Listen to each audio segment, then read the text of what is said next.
আমি কোথায়? আমার বাড়ি কই? আমি এখানে কিভাবে আসছি? জমিদার মশাই যেন এক অজানা রোগে আক্রান্ত হয়ে গেছে। জমিদার মশাইকে বাড়ি নেওয়া হলো, কিন্তু পাগল বেশে। এ কি, তোমার কি হয়েছে? হে আল্লাহ, এ কি করিলা তুমি? আমার ছোট মেয়েটাকেও খুঁজে পেলাম না, আবার আমার স্বামীকেও এ কি করিলেন?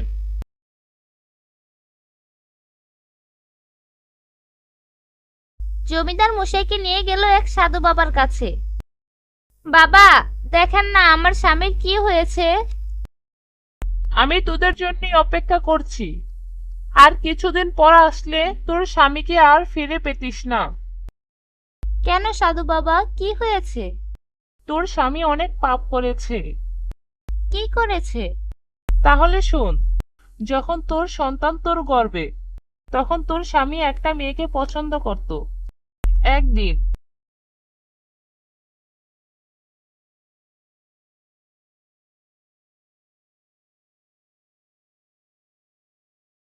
কি হয়েছে, আমাকে দেখে চলে যাচ্ছ কেন?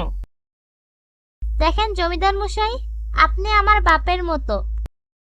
আপনি যদি আমাকে আর ডিস্টার্ব করেন, তাহলে আমি আপনার বউয়ের কাছে সব বলে দেব। কি বললি তুই? আমার নামে বিচার দিবি? এই তোরা ওকে ধরে আন। আমাকে তুই ভয় দেখাস?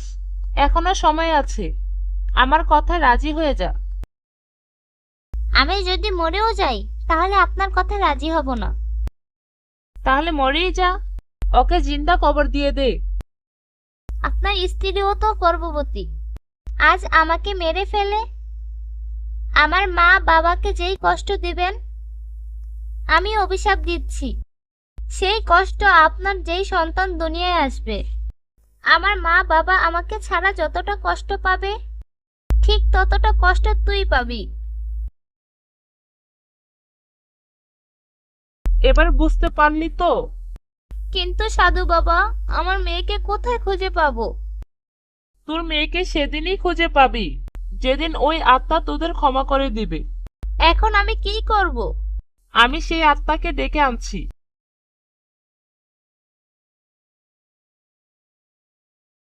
কি হয়েছে, আমাকে ডাকছিস কেন? আর ওই পাপী লোকটা এখানে কি করে?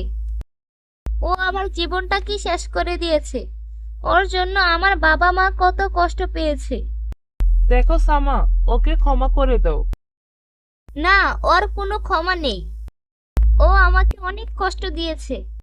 সাধু বাবা সাপাকে অনেক বুঝিয়ে তাদের অভিশাপ মুক্ত করেন।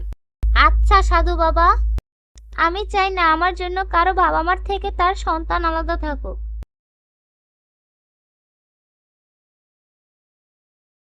যেই না সাফা ক্ষমা করে দিল, ঠিক তখনই জমিদার মশাই ঠিক হয়ে গেল এবং রুনিয়ার স্মৃতিশক্তি ফিরে আসলো।